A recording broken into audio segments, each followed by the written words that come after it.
Hi, good evening. It's your girl G from Surviving Off of Broken Pieces, you guys. Thank you for coming on at 8. It's 8 p.m. Listen, tell a friend, tell a neighbor, get on, tag somebody in. We're about to have a exclusive.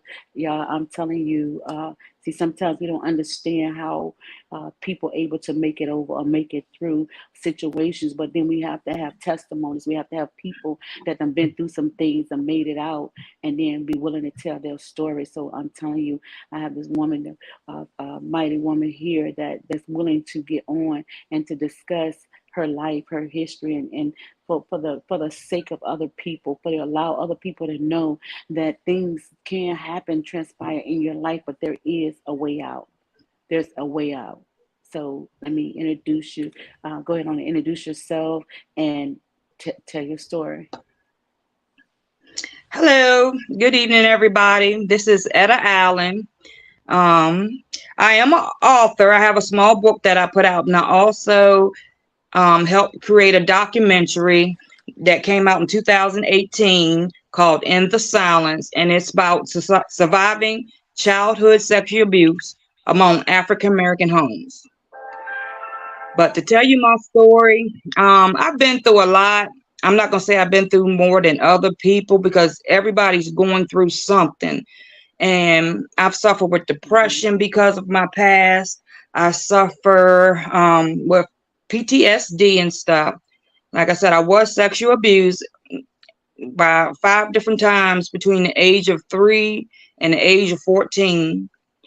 My mom left me in an abandoned house when I was 12, didn't want us no more. So I had to live and grow up on the streets by myself. It wasn't easy, but I'm just sharing my story to tell people what your past is not who you become. Yeah, that's so true. That's true. When you Yeah. say being molested at an age between that age range, can you give us some, some details and how was it to even because that's a young age. Yes. That's a very Well, I young didn't age. even know I was molested at 3 until 2005 when my biological mom, who had left me, threw it in my face because at the age of 10, her second husband molested me. Wow. And she didn't want to hear about it. So she was like, well, when you was 3, this happened. And I thought of having these memories that I always thought was just dreams. So I do remember this happening. I remember I was adopted by this white guy. He had married my mom. I remember him taking me for rides on backcountry roads, and he used to make me suck his penis. I Wow. visually remember it now, but I had suppressed it until she threw it in my face. Well, my second Wow. incident happened around age 10, and that was my mom's second husband. Like I said, all this is in my book, and it is all in the documentary. And I was like 10, so I kind of fight or fought off as much as I could, but I was old enough to know what happened to me that time. And when I told my mother, she didn't care. She said, it's your fault. It's the way you dress. I was a 10-year-old little girl. And like I said, by the time I was 12, she chose him and got rid of her kids.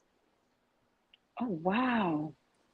So that itself is damaging for someone to say at 10 years old that this was something that you did. And I've Hmm. talked to a lot of young ladies who had, experienced being molested at that particular, around those ages. And Yeah. they still at the age of they are now blame themselves because of what was put in their minds as a young child. How can you, a 10-year-old seduce someone? You don't even know what it is. That's true. But she was just Wow. blind to the fact and blind with love.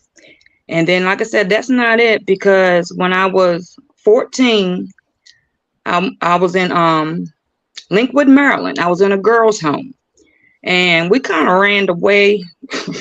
But while we was on the run, 3 guys raped us and me and another girl and left us in a field for dead. Oh my God. So who found y'all? How did you? What? What? Well, we couldn't call the police because we was on the run. I called the Yeah. friend of mine who lived in Virginia, and he told me, I know you don't like your mama and she don't treat you right, but I think you need to call her to come get you because you can't stay there. So I listened and I did it, but I ended up not staying with my mom but 6 months because while there, I was raped again. But that time Oh, I got pregnant. wow. So tell me about, being pregnant by someone that raped you. I mean, Well, like I said, I was about 14, 15 by that time all that happened. And it's difficult. I don't have a good relationship with the child because it hurts me to be around him. It hurts him to be around me. So it's like we ain't really that close oh wow. because I know that's my uncle's baby. Oh wow. But it's my uncle Okay. through marriage, but uncle It's an regardless uncle. because my mom is Yeah. still married to the brother. So, but yeah, it was difficult.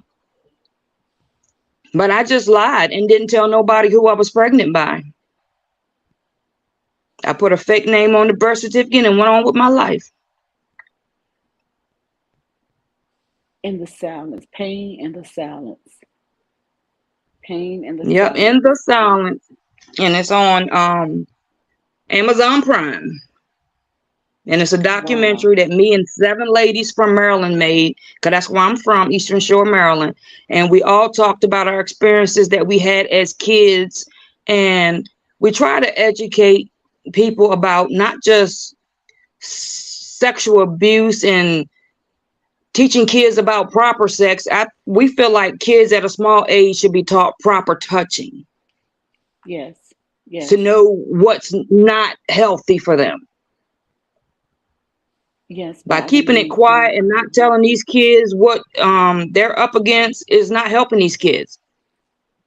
When you tell it's kids to watch strangers but not the ones around you, it's not helping them kids. Because most of the times, the people that are create these crimes to young people are people they know. that's facts. That what you're saying is so it's facts. It It's is. facts. And you're right. We don't educate them about the enemy that's inside the camp.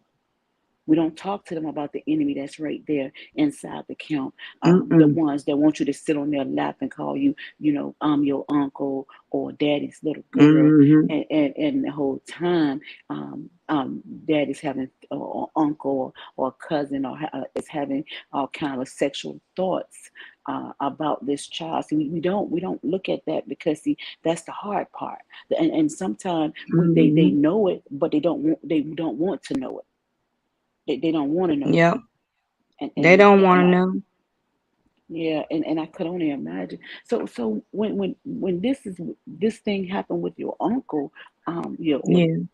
how was you able to maneuver still in the household around I him? left. You okay? Okay. Nope. I Okay. left and went back to Maryland and got locked back up. And then they let me out, released me back to the white man that was my on my birth certificate. Wow. And I ended up becoming a teenage mom. So basically, you from what age did you have to try to raise yourself? You begin, and you Um, begin trying to raise yourself. At what Around age? 12 is when she left us, and a Wow. couple years went by before I ran away and got raped. So when you say us, who is us? My brother, she took it was just me, my brother, and we had an 82-year-old aunt that was with us. She took all of us from Maryland to Shine, North Carolina, and just left us in an abandoned house. Oh my God. Yes, I had to 12, walk 12. 13 miles to a payphone to try to find help. And I knew not to talk to adults because I would end up in the system down there. So I called the only number I knew, and that was my uncle's, the white man's brother. And I gave them the best directions a 12-year-old could give. And he found us the next day before the sun went down. We didn't have no electricity. We didn't have no water. We didn't have no food. Oh my God. I still have Wow. nightmares about this stuff. I can only imagine. I mean, I couldn't even imagine because you got it. You going from oh my God, from a child. Because see, right then you a 12-year-old child to just rushing into trying to do things an adult should be doing, trying to handle things their way of an adult should be trying to handle things. I just wow. That's rough. That's It that is. had to It be. was. It still is because it still bothers me sometimes. I don't trust people around my grandkids. I didn't trust people around my kids. Just made everything difficult. You know, when a person has endured so much, but still standing, Hmm. still standing, still able to move, uh, and yes, even move in pain because that's what it is. It's moving in pain. Yeah. Um, trying to function in pain. I mean Yeah. that within itself. Well, let me ask you this: doing the meeting those other ladies, what did that do for you, for us, mentally, with that type of connection? Well, I actually knew some of them because I'm from Maryland. We grew up together. It was only a Uh-huh. couple of them that I didn't personally know, but we all had similar stories, but different. And we talked amongst each other, and then we talked, individually, took our interviews and stuff. And but we just learned that, like I said, in that movie, you will see where brothers was raped, brothers molesting sisters, pastors molesting kids, fathers getting their children pregnant, and a Wow. mother that was raped when she was a teenager, and her child ended up being raped also by the same person because she never told the child to Wow. watch him. And it was a family member that did that. And give us the name again of that documentary. The documentary is In the Silence. ENDTHESILENCE. In the silence. Yes. Oh my God. Wow. Wow. That's. I mean, I couldn't imagine being, molested, raped several times. Because in my mind, I'd be like, "What am I, a raper? Do I look Yeah. like this is what's supposed to be done to me? And why is this being done to me?" Yeah. And it did Wow. kind of change me. It made me be more promiscuous because if they're going to take it, let me be the one to give it. It's already given. I didn't get to have my first, it was taken from me. That part right So there. after that, it's like, why am I not doing it? Maybe that's how people love you, I thought. You know what? That was a powerful statement right there that you just made. Um, I didn't even have a chance to give me the way I want. A woman should give herself to someone she loves. So you didn't even have to get that. You didn't even get that opportunity. That was even robbed from you. And Yes, it was. then from that point on, it was just, well, this is, if this is keep going, this thing keep going on, then this must be the right way of doing, right way of life. And see, Yeah.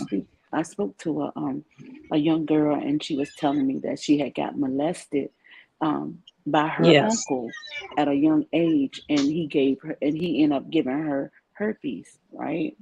Yes. Okay, at a young age now, and in the midst of all of that, everybody's calling her names because she's saying she's promiscuous. She's sexing everywhere. Not understanding that Hmm. something brought that on. Something enticed that. Something introduced that to her because when you're young like that, you don't know anything about sex, nothing at all. So something has No. to it introduced it. So when it introduced it to you, it introduced it to you the wrong way. It wasn't by love. It wasn't by Yes. choice. Yes. Wow. That's true. I agree. And it's sad though that anybody has to go through this, male, female, anybody. Yes, Because a lot absolutely. of people don't just talk about females, but men get molested too. Little boys can get molested too, and should be Yes. taught just like little girls about inappropriate touching and stuff. Most of the And time, when somebody tells you not to say something about something, that's the stuff you should say something about. And see, that's one thing that we have to start doing. I was telling my son the other day.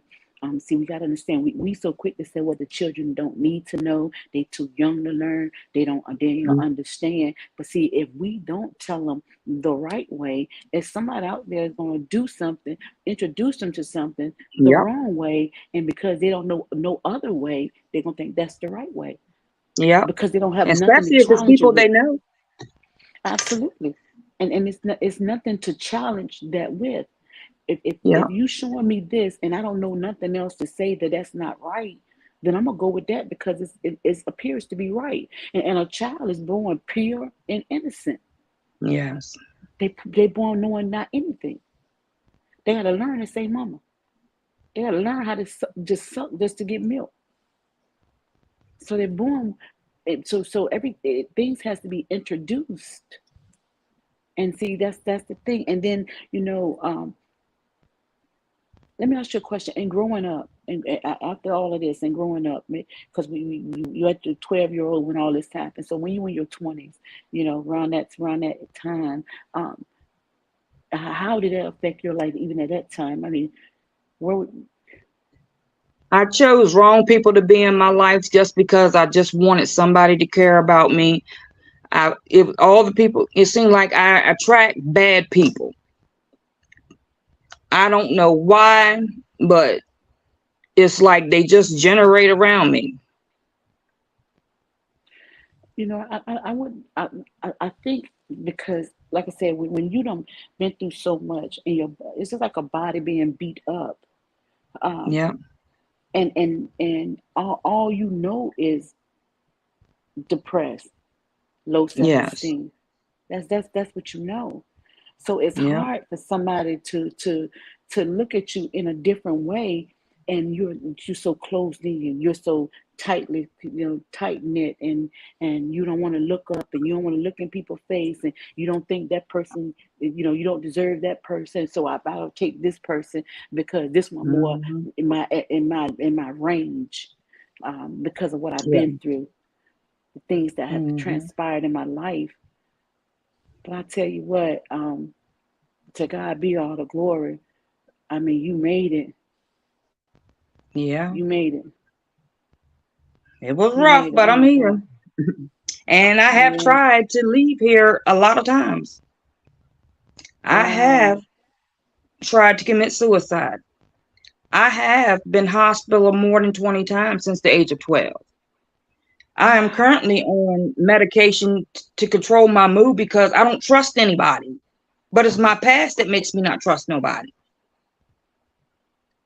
Wow. I don't know Wow. how to explain it, but like I say, I talk to a lot of people who are suffering with depression, and for some reason, I'm good with other people because I've been through it. Someone who has not been through it can't help somebody with it because they don't understand. The worst thing people could tell people who are depressed is don't cry. What you crying for? No, let them cry and get it out. Help them get it out. Find out what they're crying for and help them. Don't tell them stop it. That ain't helping nobody. When somebody Yeah. wants is telling you, I feel suicide. What should I do? I'll tell them you should sign yourself into the hospital before you get any further. And then other people will tell them, don't do that. That place ain't good. I've been there, and I'm gonna tell anybody, it is a great place to go if you feel so bad you don't want to be here. Don't be forced to go. Just go on your own. Because when you're doing it on your own, you'll gain something from it. Yeah. Absolutely. Oh wow. Wow. So you saying, I mean, trying to commit suicide over 20 times. Yep, I started in Wow. 2005 when my mother told me what my adoptive father did. Wow. I had a mental breakdown. Oh my. Oh my. Mm. So what age were you Yeah. at that point? What age were you at that point, at that particular time? I don't know. Well, I'm 50 now, and that was 2005, so I had to be in my upper 30s or mid 30s, upper 30s when she told me So this. wow. Wow. So let me so what would be your salute, well, not salute, but what would be your recommendation, or if you could give some type of advice to someone who's have experienced what you've been through, and even at that, like you said, that mindset of, I don't want to be here anymore. I just don't want to be here Hmm. anymore, because I've had letters sent to the podcast dealing with the fact of women saying, I just don't want to be here. Um, Yeah. a lot with my husband left, or my boyfriend left, or I've been my raped, or my something was going on with my children. I just don't want to be here anymore. That right Yep. there within itself. I mean, how was you able to make it over that right there? Well, the first couple times I actually overdosed Oh my God. and was rushed to the hospital by ambulance. But like I said, now I'm 50, so I don't treat things the same. For maybe the last 6 years, if I get to the point I don't feel right, I go to the hospital on my own. And the doctor in there told me he never met nobody like me that knows when they need help and go get it. I don't want to harm myself anymore. But if I feel that way, I go get help. And it's okay to go get help. The people that are telling you stop bringing it up are the ones that are not helping you. You have a right to talk about your past emotions. That's why I Mm-hmm. feel like getting a good counselor. And I learned I just can't go to any counselor. I have to be with someone I feel connected to. So instead of just be given one, I go interview counselors and see who I want to work with. Wow. Wow. And that's a very good point that you have made about not waiting too long, because it can be Hmm. really bad in the waiting. It can get really Yes, it bad can. in the waiting, and you don't want the weight that comes with the waiting take you out. You don't That's want it. true. So go ahead. And it ain't that you have to actually do something to yourself. The stress itself can cause a heart attack or a stroke. I was just in the Hmm. hospital in November because I could not get my anxiety under control and my blood pressure was through the roof. Wow. So I didn't have a choice but to go in, and I told her I'm stressed. I said people shouldn't have to be suicidal to come in here. You should be able to come in here for any mental health reason you have. I don't know why Wow. some hospitals would turn people away if they're not right there and trying to kill themselves. Any type of depression, emotional anxiety, stress should be able to be treated in the Yeah. hospital, in inpatient, and not just people who have overdosed. Yeah. Because like I say, that's a silent killer. Depression. It A is. lot of people don't want to deal with, don't want to talk about it. A lot of people are going through a lot of things mentally and emotionally. Stress, like you Yeah. said, the weight, the weight of things put stress on you, and a lot of people are going through. And you're right. Mhm. They should be able to get something. But see, this is the thing. Sometimes people get so caught up on being judged or being talked about, or looked at the wrong way, instead of saying, okay, I need this. In order for me to function, I need this. In order for me to not do anything to myself, I need this. And that's what Yep. we have to get to. We have to be honest. That's one thing about being truthful to yourself. When you be truthful to yourself, what you need should not be an issue on what you getting it. Not worrying about how other people feel, not worrying about how other people think about it. But you got to stay focused on your own, your own, and try to make Yeah. it make a way out that way. instead of trying to worry about how other people perceive you and your situation. So Yeah. we had the book. Tell us a little bit about the book. Well, I wrote the book because it did help me deal with the stuff inside. Getting it on paper, I mean, it was hard. I went through an emotional roller coaster while writing it. But this is my book. It is Three Broken Mirrors, 21 Years of Bad Luck, and it starts from about the age 10 through about the age 30 something of my life. And it What talks made you call about, it? huh? I was just you ready to answer my question because I was going to ask you what made you call it three broken mirrors. Because I felt like my whole life for 21 years was nothing but terror. And if you break a mirror, you get 7 years. So if you break three, you get 21. Oh wow, wow. So you saying tw 21? That's where you got it from. Okay. So then you can go to tell us a little Mm. bit about your book. Tell us a little bit about your book and where they can go get it to purchase it and stuff. The book is available on Amazon, Barnes and Noble, Black Bookstore, Walmart.com, almost every major bookstore online. It's on Mhm. audiobook, it's on Kindle. And like I said, it just talks about being a child and having to go from this normal life to a life you don't understand. And how it was to not have food as a kid, how it was to be beaten and abused as a kid, how it was to have parents that tried to force me to take drugs as a kid and I refused and got beat. How my Wow. parents forced my brother to use drugs as a kid, and my brother today is still on drugs. And I don't like that because they did that. Wow. And it's crazy. Like I said, you have parents, all parents ain't parents. Some people just have kids and don't know what to do with them.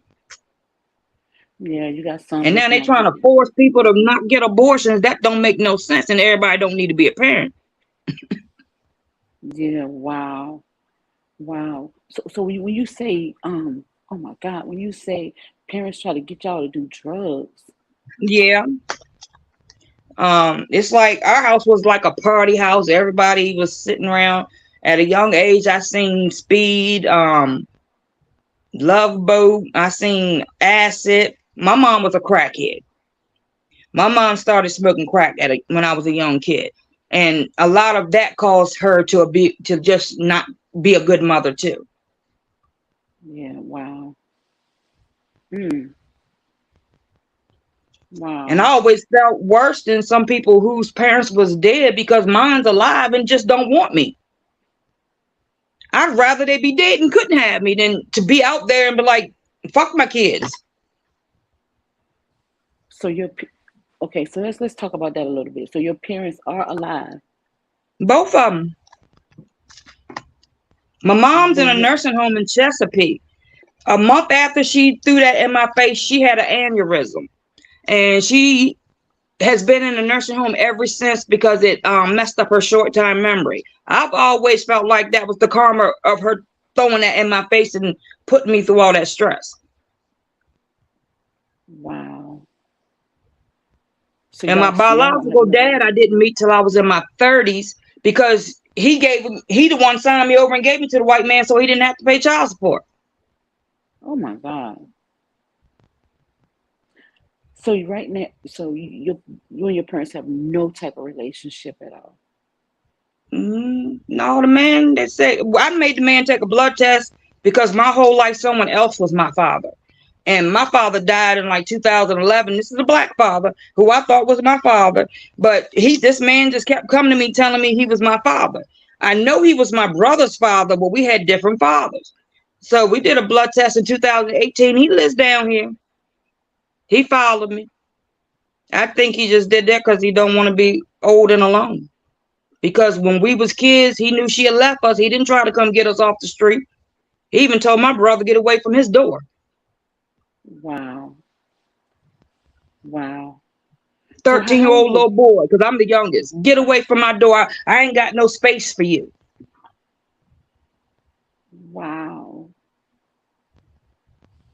And all I can remember back when this happened was, I'm glad that's not my father, because I had a different father. I can go to my real father was in this other man. His name is Eugene Spicer. I cannot stop calling him dad because he's been my dad since I was a kid. And I have a white father that adopted me. His name is John Bland. So I've actually somehow got three fathers. Two that actually was Wow. there, and this one that just came around. Mm. So basically, oh my God, your child. I see why you picked Three Broken Mirrors. Your childhood was just like unimaginable. But I will say one thing, no matter how bad my life was, I had a good childhood. I have a lot of good memories just as well as the bad ones. That's good. That's good. That's real good. But you know, this is what I believe. I believe that even enduring all of that, God still made a way for you to make it. Like He Yeah, still barely. made a way for you to make it, to be right here, and Hmm. to even be a mother of your own, and not Yeah, I to have even four go sons. and not to go down the same path that your mother went, Yep. and to raise your kids and raise them the right way. And there's Hmm. nothing. I don't believe in a parent being overprotective of their children. Because I'm telling you something. My mom used to tell us all the time, "You don't sit in men laps. Hmm. I don't care, uncle, brother. You don't. You're a young girl. You don't sit in men laps." That's something that was one of my mom's pet rules. She didn't allow that um, Yeah. to transpire. Uh, but I just thank God for the fact that He allowed you to make it, and Yeah. here now. I mean, because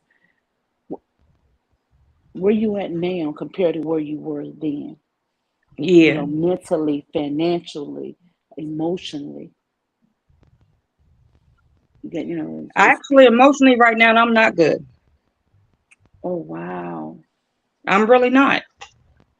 I have been s- stressing for at least about 6 months, like I said, and it's causing my blood pressure to do weird things, and I'm trying my best to get it under control. So when you say stressing, because is it something that you cannot handle, something that you cannot deal with, or something that you just need to let go? Both. Wow. I'm not. Right now, I can't really go into it, but Hmm. soon, I guess I will get the courage to talk about what I'm going through. But I have found the courage to talk about my distant past. But a lot of things I'm going through now is hard for me to talk about because, like I said, I made it, but it's still hard. I still have to go to counseling. I still have to take medication to not be aggressive, angry, and withdrawn. Wow. Wow. Wow. That is, my God. My God. Yeah. But the thing of it is, also is being able to talk about it, being able to let it out versus keeping it in, allowing it to Yeah, choke you. You're able to express yourself, tell, this is my story, this is how I feel, this is what I'm going through, yeah, because I believe it's better to bring it out than to suffer in silence. I believe it's better to bring it out than to suffer in silence. How you yeah. said It you have is. I'll three. tell anybody that talk about it, cry about it. Don't let people tell you stop all that crying. Shoot, I'll cry with you if you need me to, because I'm about supporting people, not putting them down. I'd rather Yeah. help people and guide them in the right direction than make them feel like something's wrong and it's a shame to get help. Yeah, well, no, no, that part right there is not. We that right there. I don't believe in. Even the fact that people try to rush people and going through their situations. I believe Hmm. every situation is have a different. Is no specific time limit on it. Yeah. I believe you just don't get stuck in it. but don't get rushed out of it, because when you're Yeah. rushed out of it, you go back to it. There's no healing in it. You just move because somebody else wanted you to move. Yeah. So, well, I sure thank you for coming on Surviving Our Broken Pieces, explaining, talking about your story. How are your kids? How's the kids? Oh, my kids are doing great. Like I said, I have four sons. The youngest is 29, the oldest is 35. Um, I was a strict mom. I didn't let my kids go around people I didn't know. People couldn't come to my house unless I knew their parents and stuff. My kids, as teenagers, didn't like it, but as adults, they love it because they're all stable. That's good. That's And good. to come from nothing and raise your kids to be stable is a blessing. It is. It is. From a 12-year-old trying to figure out how she's going to live, to raising four sons, to making sure they're okay. Yeah. Yeah, because that 12-year-old had to find places to lay. That 12-year-old would sleep on people's floors and stuff because I didn't have nowhere to go. The 12-year-old hair wasn't done and people teased her. The 12-year-old couldn't bathe properly because she didn't have a house and she didn't eat properly. Wow. So even in the endurance of being homeless, you had to even being tortured by being picked at. Yep. And a lot of people didn't know even what I was going through. A lot of people didn't know my mom had left. They didn't know, I guess because they'd never seen her. They had only seen the white man come to school anyway. You know what I'm saying? So they just knew my white father. And but nope, the people around me made it a little bit harder, but that's why I just threw myself into partying to not think about it as a teenager. Wow. And that's partying and the suicidal thoughts. Yes. Wow. But I met a Mm. guy when I was locked up, the one that told me to call my mom. And when I went back to Maryland pregnant, his mom did not know me, had never met me. We was pen pals because we both was in juvenile detentions in Maryland, and we both he had got out, and like I said, I ran away. But his mama sent for me and took me Oh, in at the age of 15, pregnant, and kept me until kept me there. And to this day, she's still a part of my life. I don't know what I don't think I would have survived without her. wow. That's that ram in the bush that we talk about. That's that special person that God always have set aside just to make sure that you're Hmm. okay. So Yeah. she at 15 you was introduced to a different type of life. Yep, and I went somewhere that didn't know nobody, and they accept me as I was one of them, and they still do. And it's like that's the only family I really feel connected to. Even though I know I got blood family, I don't know them because they weren't around me. I never met my grandmother. I never met my grandfather on neither one of my parents' side. Oh wow. And I'm the second oldest grandchild, and the ones in their 30s now said we met grandma. Oh my goodness. So she was So still you know alive, but no, it makes me feel they didn't care either. mm, oh It's my days out right goodness. now, and I feel like nobody cares about me.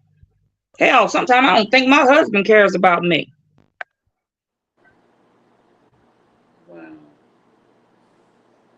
So have you do you seek counseling for that as well? Maybe you Oh and him yeah, I both see it need. for everything. I know getting it out and talking about it will help me more than just eating it up. Yeah. And I know I can't talk to everybody because some people are too judgmental. And the ones that keep throwing your past in your face are the worst kind. Yeah. Or if you try to talk about what's wrong and it's something, oh, I don't want to hear about that, then why'd you ask me what was wrong? Yeah. You just being nosy. You don't really care to help me. You just trying to be nosy and see why I'm crying. But when I tell you, I don't want to hear all that. Wow. That's in the past. Get over it. And see, that's the thing. That You can you can forgive a person and get over it, but you still in the back of your head may have the dreams. yeah. That's it. Get getting delivered from it. Not just getting over it, but getting delivered from it. That's what it is. Getting Yes. delivered from it. Hmm. Wow. We're gonna have to. I'm going out of town to this event, and I promise you, I would love for you to come with me. Okay, we'll talk about it. Just give me the information and stuff, Yeah, I would love it. and I'll see what I can do to be there. It'll be a trip that I will pay for the both of us. Okay. And it's because I believe in my heart I believe you need to be there because this is the thing we like you said, you forget but you don't, you forgive but you can't forget. In the midst of that, we still need some mental deliverance. um, we need to be able to because something just it's like it sucked the very life of us, the events and things that we've been through. So it's like a chokehold that remains on us, and all of that needs to be breaking off, breaking loose, so you'll be able to breathe and live Hmm. your later, these latter years better. Yeah. You need a release.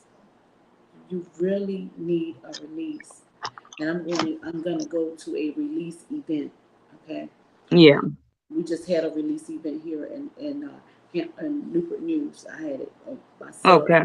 Um, but I'm gonna go to the. It's crazy because I'm gonna have to. I was just trying to debate. Do I want to put this Father's Day because I'm getting a Father's Day event. We were working on that, but Yes. it's God. God has a way of doing things. Because my mind now saying is no, we need to do this with the Father's Day event. Do it here because I need to take you with me to this release event down in Texas. Um, Yeah. Okay. I need to take you, and I'm gonna give you my number after I get off this podcast. Okay. I don't know. You may. But one thing I want to say before we wrap this Uh, up, out of all them people that did something to me, my mom's second husband, who is only 6 years older than me, I forgot to left that part out. She married somebody my age. So this person liked me because they was closer to my age. When I got grown, he apologized. He told me he was young, he was on drugs, he didn't mean to do that, and he didn't know it was going to affect me that way. He broke down crying, and he's the only one that apologized. so you and him have a better relationship, not a Sort of. relationship, but y'all okay. Because he apologized, I was able to forgive him. Because a lot of people tell you to forgive, forgive, forgive, but you can't. Sometimes I can't. But because he did apologize, and I knew he was young, I knew he was on drugs and stuff. He apologized for everything he did to me. Hey, wow, wow. You work outside? Yeah. Oh my God. Wow. Wow. Um. Mm. Well, to God be the glory. I'm glad everything worked Yeah, itself out. I'm so glad everything worked itself out. Yeah. So I thank you for coming on. I think for being part of Surviving Our Broken Pieces. I thank you so very much. you're welcome. So Anytime. yeah, and I thank you guys for coming on and listening to her story. So, like I said, we're gonna after I do get off the live, I'm gonna give you a message and I'll let you know. Okay, This and has we'll been do that. okay. I'll do that with you. Okay, all right. All So, right. guys, thank everybody Y'all for have a being good night and good surviving for evening. broken pieces. Y'all have a blessed night.